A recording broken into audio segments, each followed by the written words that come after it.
드디어 이제 6월절을 지나서 성막에 대한 말씀으로 들어가도록 하겠습니다.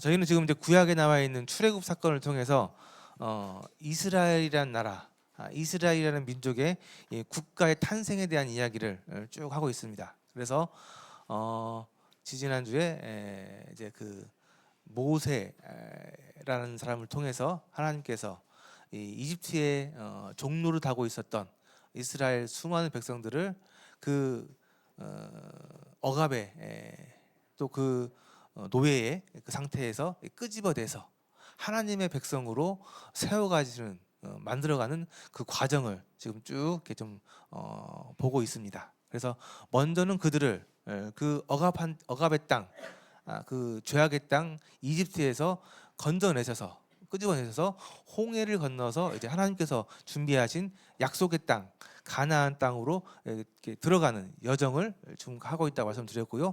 그들이 홍해를 건너서 처음 도착한 곳은 시내산이었습니다. 그렇죠? 시내산 밑에 그들이 도착하게 되었고 그곳에서 진을 치고 약 1년 정도 하나님께서 그들이 먼 여행의 길을 떠나야 하기 때문에 그들을 준비시키는 과정들을 지금 말씀드리고 있습니다. 그렇죠? 그래서 이제 크게 하나님께서 이 시내산 밑에서 그 이스라엘 백성들을 크게 두 가지 준비시키셨는데 하나는 그들에게 법을 주는 거였습니다. 율법. 그죠? 하나님의 백성으로서 너희들이 앞으로 어떻게 살아가야 되는지, 무엇을 지키고 왜 살아야 되고 어떻게 살아야 되고 하는지 하는 그런 법칙을 말씀해 주신 것을 지난 시간에 보셨죠? 그래서 10계명이라고 대표되는 그 계명들을 통해서 이스라엘 백성들에게 그 마음에 그들의 그 민족들에게 하나님의 그 법을 하나님 백성의 법을 주셨습니다. 그죠? 그 법을 주셨고요. 또 하나 주시는 게 있었는데 그게 뭐냐면은 오늘 이렇게 배우게 될 성막이라는 거예요. 성막. 그래서 이 두 가지를 주셨는데 이 두 가지가 굉장히 중요한 의미가 있는 거죠. 그래서 오늘 성막입니다. 그래서 지난주에 말씀드렸던 그 율법은 눈에 안 보이는 거였어요.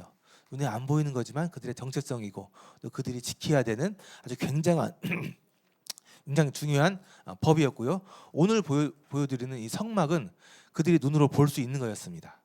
그래서 그들 민족 한 가운데 중심에 위치했던 성막입니다. 그래서 마음에 하나님께서 주신 것과 또 이제 우리 눈으로 볼 수 있는 우리 그 실제 모형 주신 게 이제 성막입니다. 그래서 그 율법은 돌판에 일단 써 주셨지만 우리 이제 생활 양식 마음에 주신 거고요. 이 성막은 이렇게 눈에 보이는 성막, 그러니까 회막이라고도 하고 장막이라고도 하고 하는 이제 여러 이름이 있는데요. 텐트였습니다. 텐트. 큰 텐트였어요. 그 텐트 안에 하나님의 임재가 있는 텐트였습니다. 그래서 대략 저렇게 생겼습니다. 성막. 그래서 성막이 의미하는 바가 굉장히 중요합니다. 성경적으로도. 그래서 저 성막을 연구하는 분들도 많이 계시고요. 또 성막에 대해서 공부하실 때도 꽤 오랫동안 공부를 많이 하십니다. 그리고 저 성막 모형도 실제로 있습니다. 실제로 그 모양을 만들어 놓은 것들이 한국에도 있고요, 이스라엘에도 있고 있습니다. 그래서 한국에도 이 성막 모형을 이렇게 볼 수 있는 곳이 저쪽에 경기도 쪽에 있습니다. 그래서 저희도 가서 한번 보고 온 적도 있어요. 그래서 저렇게 생긴 성막입니다.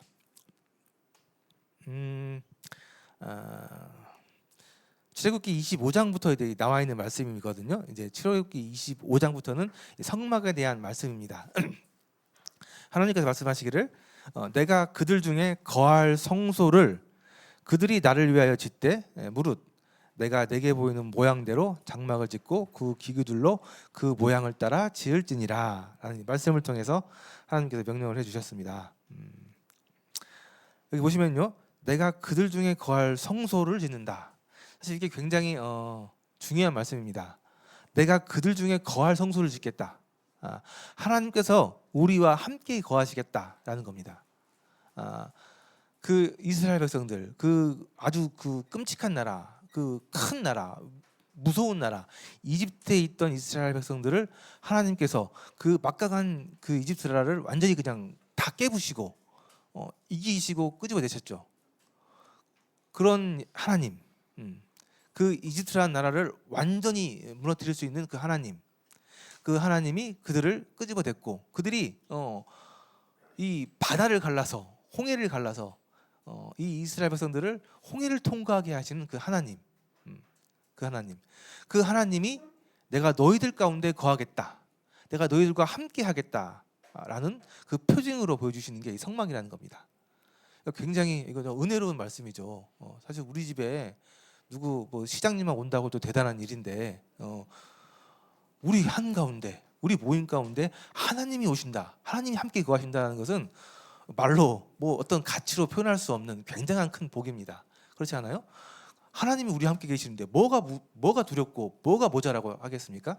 그래서 그 증표로서 하나님께서는 어떤 큰 복을 주거나 어떤 큰 은혜를 주거나 그런 정도가 아니라 내가 너희들 가운데 함께 거하겠다라는, 또 그것을 보여주고 그분이 거하시는 곳이 성막이라는 겁니다. 그러니까 굉장하죠. 정말 놀라운 말씀인 겁니다. 자, 그들 중에 거할 성소를 짓는다. 근데 더 재밌는 건 뭐냐면은 이 성소를 하나님께서 우리 보고 지으라고 했다는 겁니다. 너희들이 지어라. 대신 내가 어떻게 짓는지는 다 알려주겠다. 내가 알려준 방법대로, 내가 알려준 재료로 지으면 된다라는 겁니다. 그래서 이 이스라엘 백성들은 놀랍게도, 아주 은혜롭게도 이 하나님이 거하시는 성소, 이 처소를 그들 손으로 지을 수 있는 특권을 갖게 되었습니다.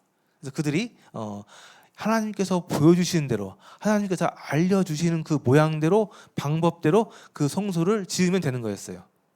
그래서 이 이스라엘 백성들이 실제로 그 1년이 넘는 그 1년 정도 되는 그 시간 동안에 이 성소를 짓는데도 꽤 시간을 할애해서 성소를 짓게 됩니다. 그래서 이 성소는 다시 한번 말씀드리지만 이 하나님이 임재하는 곳입니다.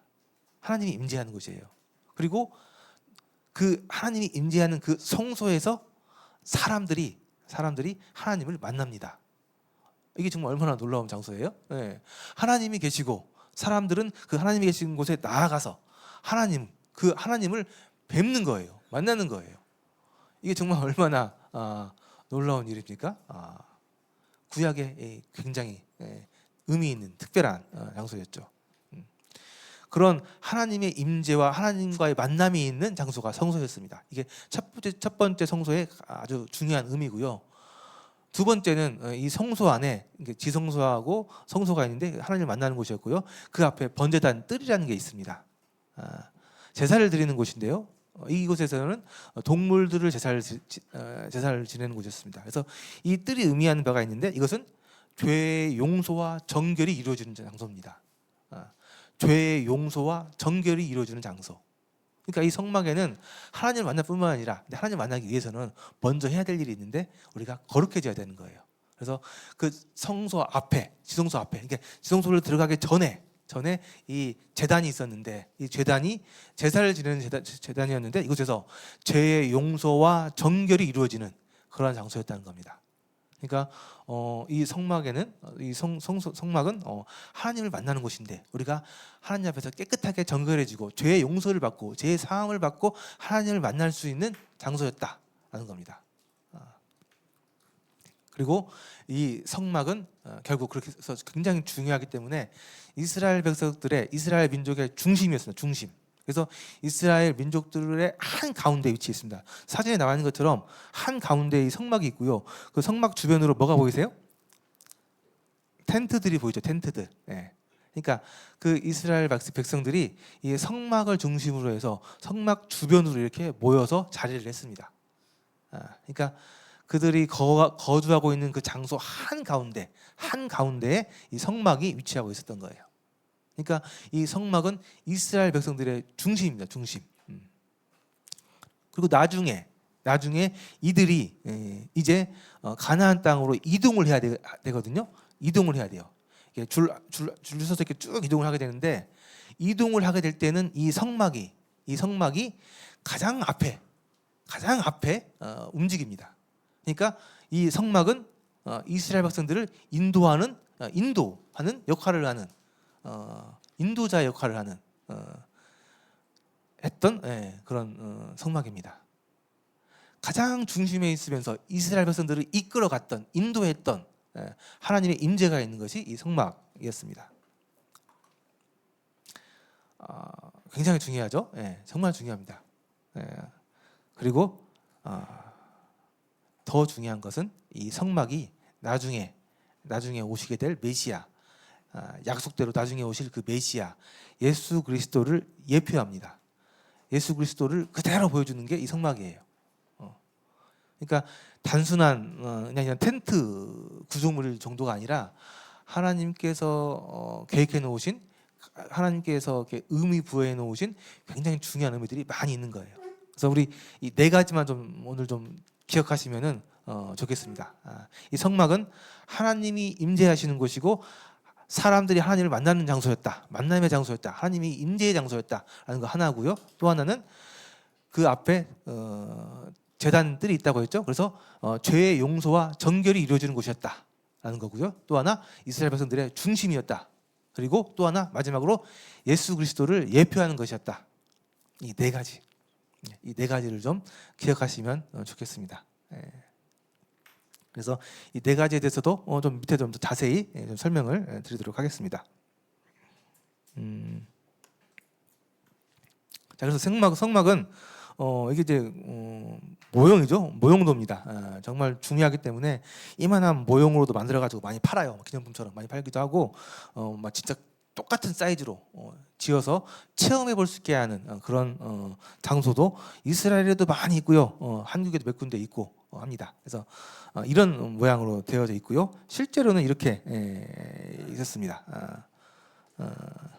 저기 성막 한가운데 저 지금 뭐 연기같이 쭉 올라가 있는 거 있죠. 이건 뭐 상상도긴 해요. 상상도긴 한데 저게 뭘까요? 저게 아마 구름 기둥으로 이렇게 보입니다. 구름 기둥으로. 연기라고 하는데 연기는 아닌 것 같고, 저기서 불 뗄 일은 없고 이제 구름 기둥으로 이렇게 보이는 것 같습니다.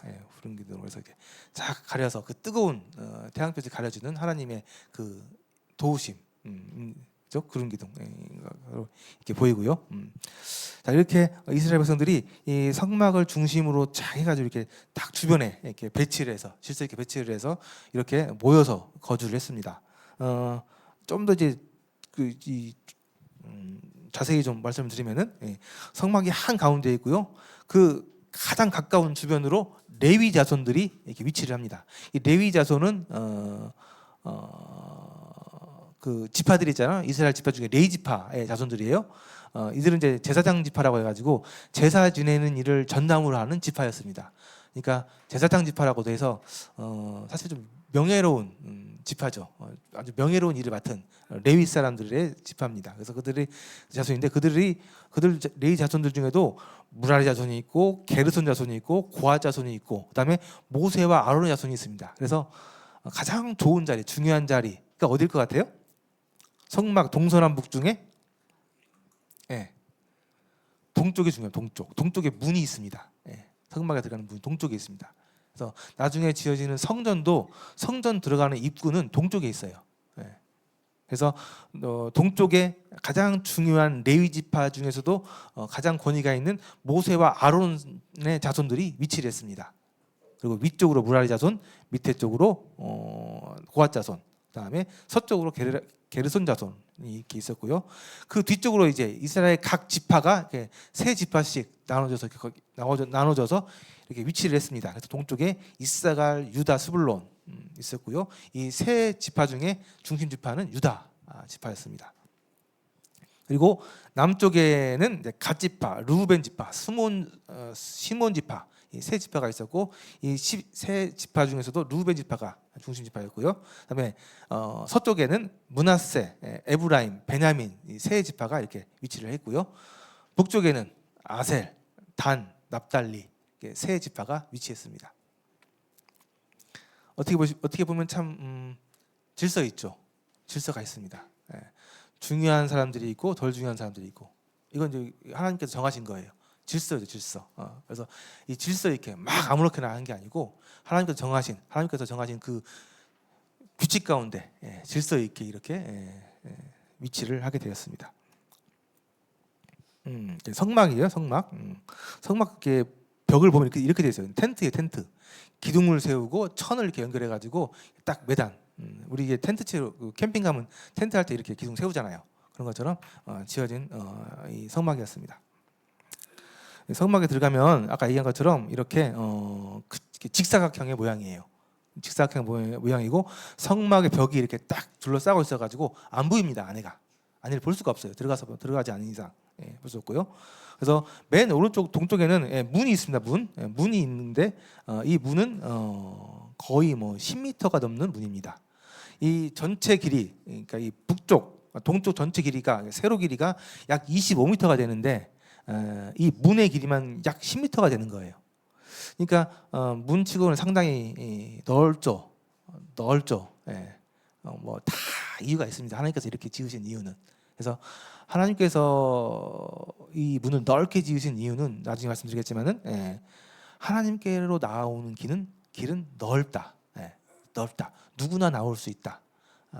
구분 없이 누구나 하나님 앞에 나올 수 있다라는 것을 보여주기 위해서 하나님께서 일부러 이 성막의 문을 넓게 지으셨습니다. 사실 문치고 이렇게 넓을 이유가 없거든요. 그렇잖아요. 그래서 이렇게 지었고요. 문을 통과해서 들어오게 되면 바로 번제단이 있어요. 번제단이 이제 이 제사를 지내는 곳이에요. 정결 제사를 드리는 것인데 이 제사에 대해서는 조금 더 좀 말씀드리겠습니다. 번제단이 있고요. 그 다음에 이제 손 씻는 이렇게 깨끗하게 씻는 물두멍이 있고요. 물두멍을 지나게 되면 이제 하나님께서 임재하시는 곳, 하나님께서 계시는 곳 성소가 있습니다. 성소. 성소도 그냥 성소하고 그 뒤에 있는 지성소로 나눠지게 됩니다.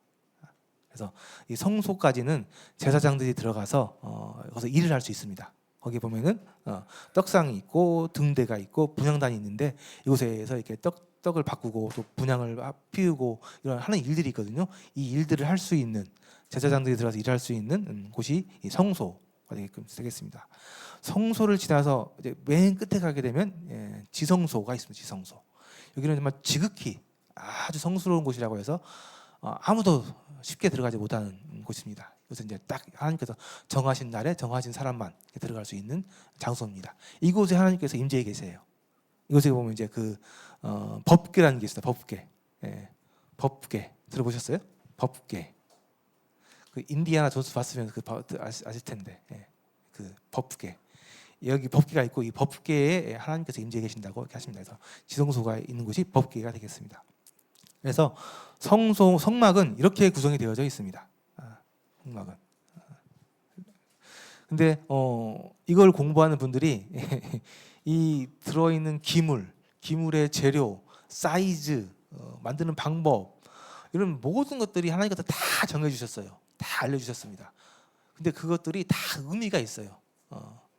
하나님의 은혜와 사랑, 또 하나님의 임재, 또 그분의 예수 그리스도에 대한 예표, 그분께서 계획하신 구속 계획 이런 모든 것들을 다 이렇게 보여주는 의미가 있는 그런 계획적으로 이렇게 지어진 것이 이 성막입니다. 그래서 이 성막을 공부하시는 분들은 굉장히 많이 공부합니다.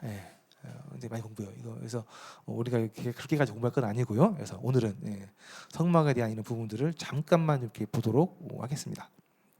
자, 그래서 성막의 평면도를 보면 이렇게 생겼다라는 거고요. 자, 오늘 우리가 좀 중점적으로 봐야 될 것은 이 성막이 예수 그리스도를 예표한다는 부분하고요. 그다음에 제사, 죄가 깨끗하게 사함을 받는 정결해지는 제사, 이 두 가지를 좀 중점적으로 보게 될 겁니다. 그래서 먼저 보게 될 것은 이 성막에 들어가는 문입니다. 문. 출애굽기 27장 16절에서 17절에 나와 있는 말씀인데요. 뜰 문을 위하여는 청색, 자색, 홍색 실과 가늘게 꼰 배실로 수놓아 짠 20규빗의 휘장이 있게 할지니 그 기둥이 넷이요 받침이 넷이요 뜰 주위 모든 기둥의 가름대와 갈고리는 은이요 그 받침은 노시다 라고 나와 있습니다. 그러니까 아까 말씀드린 것처럼 하나님께서 사이즈, 재료, 만드는 방법 다 이렇게 정해 주셨어요. 다 알려주셨다는 얘기입니다. 그러니까 사람들은 하나님이 시키는 대로, 하나님이 알려주는 대로 순종해서 그대로 만들면 되는 거예요. 그대로. 그렇게 하게 될 때 하나님께서 그것을 받으십니다.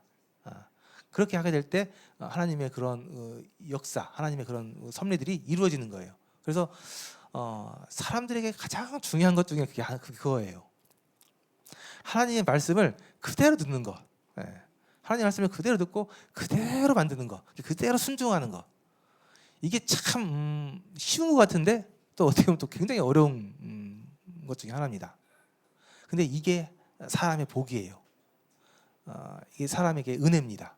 하나님의 말씀을 그대로 들을 수 있다는 것, 또 하나님의 말씀을 그대로 들어서 그것을 믿을 수 있다는 것, 또 하나님의 말씀을 그대로 듣고 믿은 것을 그대로 순종할 수 있다는 것, 이게 정말 큰 은혜입니다. 살면서 이것보다 더 큰 은혜가 없는 것 같아요. 그래서 우리 좀 주변에 살펴보십시오. 하나님의 말씀을 그대로 듣는 분들이 얼마나 계시는가. 하나님이 말씀을 하시죠. 성경을 통해서, 또 이런 교회를 통해서, 또 수많은 자연 환경들을 통해서 말씀을 하십니다. 근데 그 하나님의 말씀을 그대로 듣는 사람들이 얼마나 있는지, 또 그 들은 말씀을 그대로 믿고 순종하는 사람들이 얼마나 되는지, 그 말씀을 그대로 따라서 살아가는 사람들이 얼마나 되는지. 그래서 이 사람의 본분이 하나님 앞에서 하나님의 말씀을 듣고 하나님의 말씀대로 순종해서 쭉 살아가는 것, 이것보다 더 크고 더 좋은, 또 귀한 본분, 또 은혜 없는 것이 사실입니다.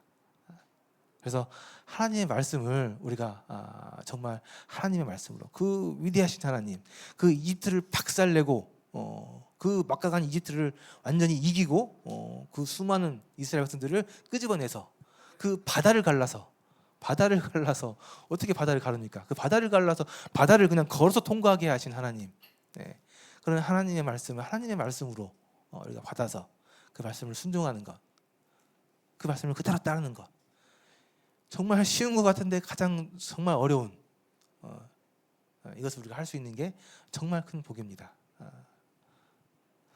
그래서 우리 사람의 인생이 별거 없습니다. 하나님의 말씀을 듣고 하나님의 말씀에 순종해서 하나님의 말씀대로 살아가는 것만큼 안전하고 복되고 성공한 인생이 없습니다. 어렸을 때부터 10살 초등학교 2학년 때부터니까요. 지금 이제 거의 50을 바라보는 나이 살아오면서 가장 잘한 게 있다. 가장 후회 없는 거.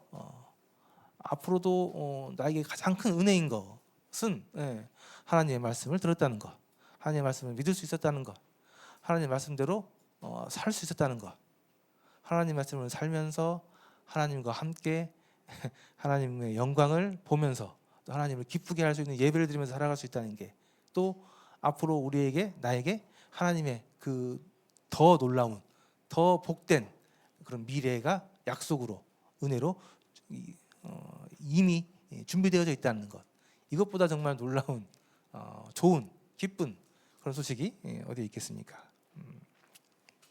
그래서 이스라엘 백성들은 이 말씀에 나와 있는 그대로 이 성막을 만들었습니다. 여기 보면은 요한복음에 나와 있는 말씀입니다. 그러므로 예수께서 다시 이르시되 내가 진실로 너에게 말하노니 나는 양의 문이라. 나보다 먼저 온 자는 다 절도요 강도니 양들이 듣지 아니하였느니라. 내가 문이니 누군지 나로 말미암아 들어가면 구원을 받고 또는 들어가면 나오며 꼴을 얻으리라.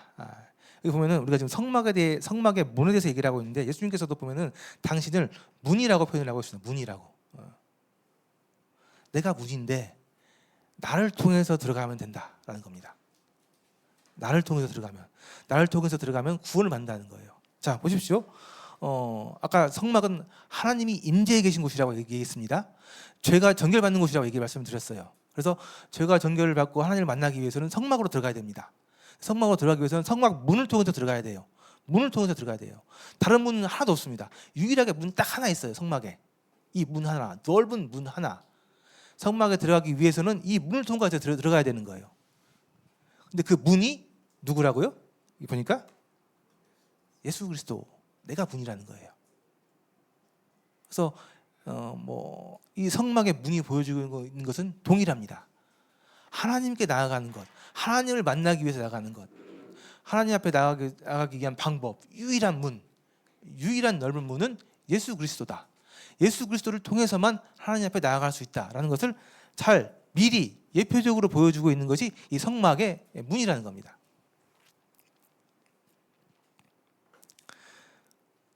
아까 말씀드린 것처럼 이 넓은 직사각형의 모양의 성막입니다. 이 성막은 밖에서 안 보여요. 높이가 있어서 사람 키로는 보이지 않습니다. 그래서 이 성막에 들어있는 하나님을 만나기 위해서는, 하나님을 보기 위해서는 성막 안으로 들어가야 돼요.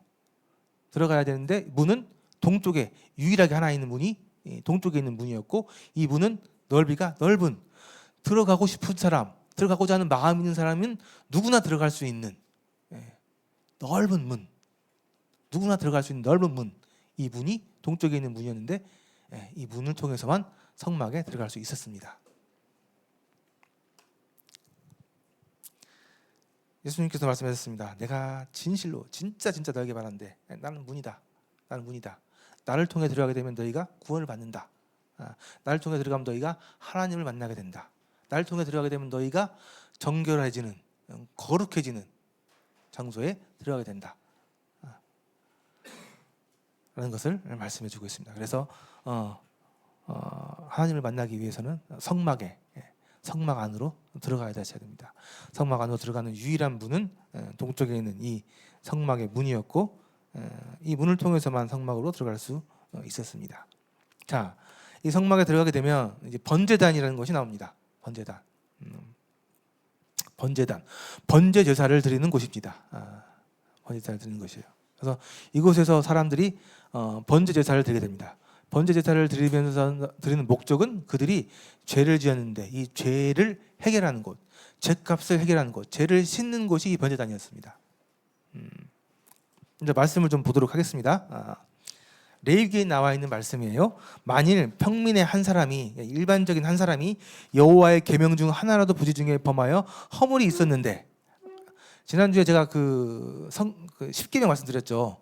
10계명 10가지만 제가 말씀드렸는데 10가지 쭉 들어보니까 10계명 지킬 수 있는 사람 하니까 한 명도 못 들었어요. 그죠?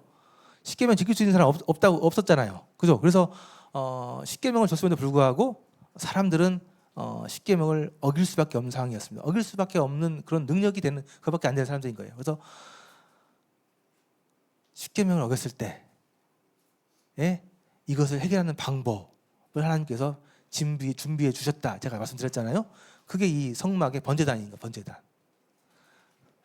번제단. 그래서 여기 나와 있는 것처럼 평민 중에 한 사람이 여호와의 계명 중, 그 율법 중에 하나라도 범해서 허물이 있게 되면, 그럼 어떻게 되냐? 그가 범한 죄를 누가 그에게 깨우쳐 주면 그는 흠 없는 암염소를 끌고 와서 그가 범한 죄로 말미암아 그것을 예물로 삼아서 흠 없는 암염소를 예물로 삼아서 그 속죄 제물의 머리에 안수하고 그 제물을 번제물을 잡는 곳에서 잡을 것이다. 아까 그 번제단이 여기예요. 제사장은 손가락으로 그 피를 찍어서 번제단을 뿔들에 바르고 그 피 전부를 제단 밑에 쏟고 그 모든 기름을 화목 제물의 기름을 떼어낸 것 같이 떼어내 제단 위에서 불살라 여호와께 향기롭게 할지니 제사장이 그를 위하여 속죄한즉 그가 사함을 받으리라. 이 번제의 제사를 거쳐서 과정을 통해서 그가 사함을 받으리라. 그러니까 이 번제단에서 드려지는 그 제사는 그 제사를 드리는 사람의 죄를 사해주는, 갚아주는, 그 죄를 없애주는, 거룩하게 해주는 장소가 이 번제단이었다는 겁니다. 그래서 이 번제단을 통해서 아까 말씀드린 것처럼 사람이 거룩해지는 겁니다. 죄를 사함을 받는 거예요. 죄가 없어야만 거룩하신 하나님 앞에 나아가기 때문에 이 번제단이 먼저 있어야 되고, 그다음에 하나님 앞에 나가서 하나님을 만나게 되는 거죠. 그래서 이 번제 제사를 제가 좀 자세히 말씀을 드리겠습니다. 자, 맨 먼저 사람이 아까 말씀드린 것처럼 그 율법 10계명을 다 못 지키고 부지 중에 지키고 싶었지만 부지 중에 잘못해가지고 죄를 범하게 되면 그 사람은 그 죄값을 치르기 위해서 염소나 양, 흠없는 염소나 양, 한 마리를 준비해서 이 염소를 가지고 성막 안으로 들어가서 번제단 앞에 나아가는 겁니다. 그리고 이 번제단 앞에 나아가게 되면 이제 그 제사를 진행하는 제사장들이 있는데요. 그 제사장들이 맨 먼저 하는 일은 이 안수를 하거든요. 안수. 이 안수라는 게 뭐냐면은 뭐 동일시한다, 전가한다라는 의미가 있어요. 그러니까 보세요. 죄를 지은 사람이 죄가 없는 흠없다는 말은 죄가 없다는 뜻이에요. 흠이 없는 염소를 가지고 와요. 가지고 와서 안수를 하게 됩니다. 이렇게 양쪽에 이렇게 손을 대고 한쪽에는 사람, 한쪽에는 그 동물을 안수를 하게 돼요. 안수가 어떤 의미가 있냐면은 전가한다는 의미가 있고 동일시한다는 의미가 있습니다. 그러니까 여기서 이제 전가의 의미가 더 중요한 의미인데요. 이 사람이 지은 죄를 이 동물에게로 전가한다, 옮긴다, 그런 뜻이 있는 거예요. 그래서 죄는 사람이 지었는데 죄를 지었는데 그 사람이 지은 그 죄가 이제 이 안수를 통해서 이 동물에게로, 이 흠이 없는 죄가 없는 동물에게로 넘어가는 거예요. 그러니까 내가 지은 죄가 그 동물에게 넘어가는 겁니다. 이게 그 안수의 의미예요. 그래서 먼저 이렇게 안수를 하게 되고요. 그렇게 되면 이제 그 다음에 죄값을 치러야 되죠. 죄값은 뭐라고 그랬습니까? 사망, 피라고 했죠. 그래서 이 동물은 이제 이 죄값을 치르게 됩니다. 그래서 사실 좀 끔찍하긴 합니다. 이게 이제 제가 동영상을 좀 봤는데 보통 일이 아닙니다. 이 목을 따서 피를 이렇게 싹 받고 각을 떠서 이렇게 싹 가죽을 벗겨내고 각을 뜨는데 여러분 이렇게 하는 이유는 뭐겠습니까? 죄값이 얼마나 무거운지 보여주는 거예요. 우리가 이 죄를 너무 가볍게 생각할 수 있는데 이 죄값이 얼마나 끔찍한 건지 보여주는 겁니다. 내 죄 때문에 이 동물이 정말 끔찍한 일을 당하게 되는 거죠. 그래서 우리가 지금 이렇게 말로 설명하지만, 그림으로 설명하지만 실제로 이 제사는 정말 끔찍한 제사였습니다. 그래서 이 제사를 하게 되는 이 사람은 다시는 그 죄를 거의 지을 수 없습니다. 내가 지은 이 죄 때문에 이런 끔찍한 일이 일어나는 것에 대해서 아주 그냥 크게 교훈을 받기 때문에 더 이상 이 죄를 짓는 일이 쉽지 않은 그런 일이 되는 겁니다. 그래서 이 제사가 사실 끔찍한 건데 그만큼 우리가 지은 그 사람이 지은 죄가 아주 무겁다는 것을 잘 보여주는 것이고 그 사람이 더 이상 그 죄를 안 짓도록 도와주는 역할도 하게 되는 겁니다. 그래서 이렇게 하게 되는 건데요. 먼저 그렇게 한 것처럼 이 피를 싹 받게 되고요. 아까 피를 싹 뿌린다고 했죠. 그리고 각을 떠서 다 잘라서 태워서 하나님 앞에 올려드립니다. 이것이 제사 내용입니다. 이런 제사를 하면서 그 사람의 죄가 사함을, 그 사람이 거룩하게 되는 겁니다. 자, 그래서 여기서 보면은 이제 제가 한번 전에 말씀드렸던 것 같은데요. 대속이라는 성경에 중요한 원리들이 몇 가지 있다고 했죠. 대표의 원리가 있고, 그 다음에 이제 대속의 원리라는 게 있는데, 그 대표의 원리는 그 아담에 하면서 제가 설명을 좀 드렸고, 대속의 원리가 있는데요. 이 대속의 원리가 가장 잘 나와 있는, 잘 보여주는 이 사건이, 이 표현이 이 번제 제사입니다. 대속 기억나세요? 대속 제가 뭐라고 그랬죠? 대신해서 속죄한다. 남의 죄를 대신해서 벌을 받는다. 대속한다. 속죄한다. 그래서 찾아보면 이렇게 되어 있습니다. 대속, 남의 죄를 대신해서 벌을 받거나 속죄한다라는 겁니다. 그러니까 여기 나와 있는 것처럼 원래는 죄를 지은 사람이 죄를 지은 거에 대한 죄값을 받아야 되는 게 맞는데 이것을 누군가 대신 해준다는 겁니다. 대신 받아준다는 거예요. 내가 지은 죄 때문에 어떤 다른 누군가가 내 죄값을 대신 치러준다라는 게 대속의 개념입니다. 대속. 하나님께서는 이것을 인정하십니다. 하나님께서 정하신 규칙이에요. 아주 중요한 규칙입니다. 대속. 내 죄를 다른 누가 대신 치러주는 것에 대해서 내가 인정하겠다. 그것을 잘 보여주고 있는 게 이 번제단 제사인 거예요. 이 제사는 지금부터 하나님께서 계속 암시적으로 보여주셨죠. 처음에 그 아담과 하와가 죄를 지었을 때 그 아담과 하와에게 가죽옷을 입혀주기 위해서 대신 죽은 그 짐승, 그때도 보여주셨고요. 아브라함이 이삭을 제사하기 위해 시내산 위에 올라갔을 때에도, 그때도 원래는 이삭이 죽었어야 됐는데 이삭을 대신해서 하나님께서 미리 준비하신 양, 그 수풀에 뿔이 걸려서 있었던 그 양이 대신해서 죽은 그 모습. 그리고 지난주에 유월절도 마찬가지죠. 원래 이스라엘 사람들이 죽었어야 됐는데 대신해서 죄 없는 어린 양이 죽고 그 어린 양의 피가 문에 발라져서 이스라엘 사람들을 대신 죽고 대신 이스라엘 사람들을 살린 그 사건. 모든 사건은 이 대속을 하나님께서 얘기하고 있습니다. 그죠? 이 대속이라는 개념은, 대속이라는 원래는 하나님께서 정하신, 하나님께서 인정하시는 법칙인 거예요. 그래서 오늘 이 시간에도 이 제사도 마찬가지입니다. 대속을 보여주고 있는 모습이에요. 대속.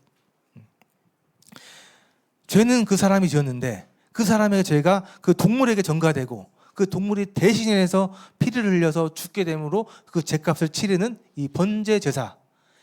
이 번제 제사가 이 대속의 원리를 잘 설명해 주고 있는 내용입니다. 이 대속의 제사에는 하나님의 사랑과 공의가 같이 들어 있습니다. 하나님은 사랑이시면서 하나님은 동시에 공의로우신 분이에요. 하나님은 우리를 너무나 사랑하는데요. 그러면서도 하나님은 왕이시기 때문에 법대로 해야 돼요. 법대로. 공평하게, 공정하게 해야 돼요. 그러니까 하나님께서 정하신 원칙에 의해서 죄를 지었으면 죽는다. 그러면 아무리 내가 사랑하는 사람이라 할지라도 죄를 지었으면 죽어야 돼요. 그게 하나님의 공의예요. 하나님은 공평하신 분이기 때문에. 그렇잖아요. 아니 왕이 자기가 왕이라고 해가지고 죄 지은 사람들 다 감옥에 집어넣으면서 자기 자식은 자기 자식이라고 감옥에 안 집어넣는다 하면 이게 공평한 왕이 아니잖아요. 그렇죠? 이건 불합리한 겁니다.잖아요. 그렇죠? 근데 하나님은 그런 불의한 왕이 아닙니다. 아주 공의로우신 하나님이세요. 그래서 하나님께서는 우리를 사랑하시지만 우리가 죄 지은 것에 대해서는 그 죄값은 분명히 치르셔야 되는 거예요. 그래서 이 대속이라는 방법이 하나님께서 고안해내신, 그 지혜로우신 하나님께서 생각해내신 놀라운 하나님의 사랑과 공의를 다 만족시키는, 하나님의 사랑과 공의를 다 충족시키는, 보여주는 방법이 이 대속이 되는 겁니다. 자, 보세요. 제가 죄를 지었죠? 제가 죄를 지었습니다. 근데 하나님께서 저를 사랑하세요. 그죠? 근데 하나님께서는 하나님께서 정하신 법 때문에, 내가 죄를 지었기 때문에 저를 죽이셔야 돼요. 왜요? 죄의 값은 사망이기 때문에. 근데 하나님께서 우리를 사랑하시잖아요. 근데 법대로 우리를 죽이시면 하나님의 사랑이라는 그 의미는, 그 개념은 의미가 없는 거예요. 어떻게 사랑의 하나님이 자기 자식을 죽이느냐? 그럴 수 없잖아요. 그래서 대속이 필요한 거예요. 사랑과 공의를 동시에 충족시킬 수 있는, 동시에 만족시킬 수 있는 방법. 그 하나님께서 생각하시는 방법이 대속. 하나님께서는 이것을 미리 아담과 하와가 죄를 지었을 때 이미 계획하시고 이 방법으로 하나님의 그 사랑과 공의를 다 유지시키겠다, 만족시키겠다라고 계획하신 거예요.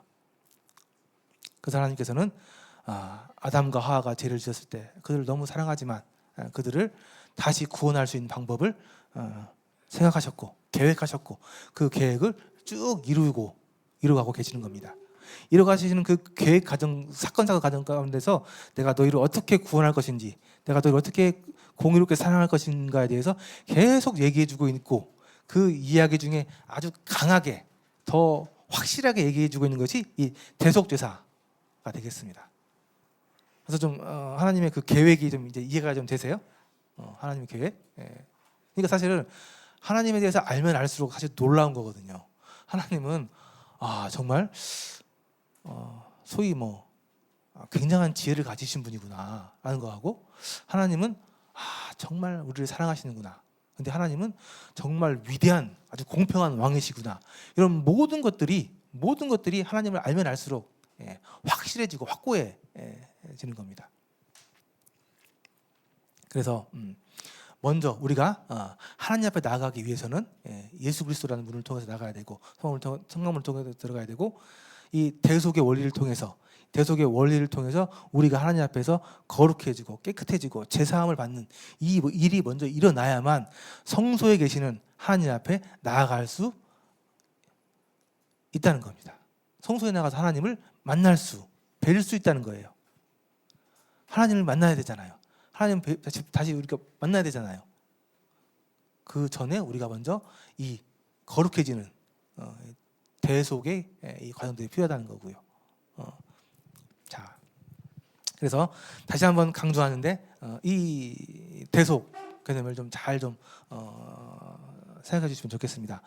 첫 시간부터 계속 얘기하고 있는 거예요. 첫 시간부터 하나님께서는 내가 너희들을 이 방법을 통해서 이렇게 너희들을 다시 깨끗하게 거룩하게 만들고 너희들 다시 내 앞에 불러 모으겠다라는 것이 하나님의 계획이고 그분의 뜻입니다. 근데 이런 하나님의 말씀을 안 듣고 이 하나님의 계획을 하나님의 마음을 모르고 하나님의 이런 초청을 거절하고 하나님 앞에 나오지 않는 사람들은 어떻게 할 수가 없습니다. 어떻게 할 수가 없어요. 문은 크게 만들어 놓고 들어와라, 들어와. 이렇게 계속 하나님께서는 초청하고 말씀하고 계시는데 이 말씀을 듣지도 않고 믿지도 않고 순종하지도 않는다고 하면 방법이 없습니다. 방법이. 이것은 이제 이 책임은 그 하나님께 있는 게 아니라 그 사람들에게 있습니다. 사람들에게 있어요. 그 하나님의 말씀을 듣지 않고 순종하지 않은 그 책임, 그 대가는 이제 그 사람에게 있는 거예요. 여기 계신 모든 분들에게도 동일합니다. 동일해요. 하나님께서 지금 계속 얘기하고 계시는 거예요. 나에게 나와라. 나에게 나와라. 예수 그리스도를 통해서 나에게 나와라. 내 앞에 나와서 거룩함을 받아라. 라고 얘기를 하고 있고 초청하고 계시고 있고 부르고 계시는 거예요. 근데 만약에 그 하나님의 부르심을, 그 하나님의 명령을, 그 하나님의 마음을 여기 계신 분들이 계속 거절하고 거부하고 무시하고 듣지 않는다고 한다면 그 책임은 여러분들의 책임입니다. 아까 그 동물이 죽는 모습 제가 끔찍하다고 말씀드렸죠. 죄의 값은 정말 끔찍합니다.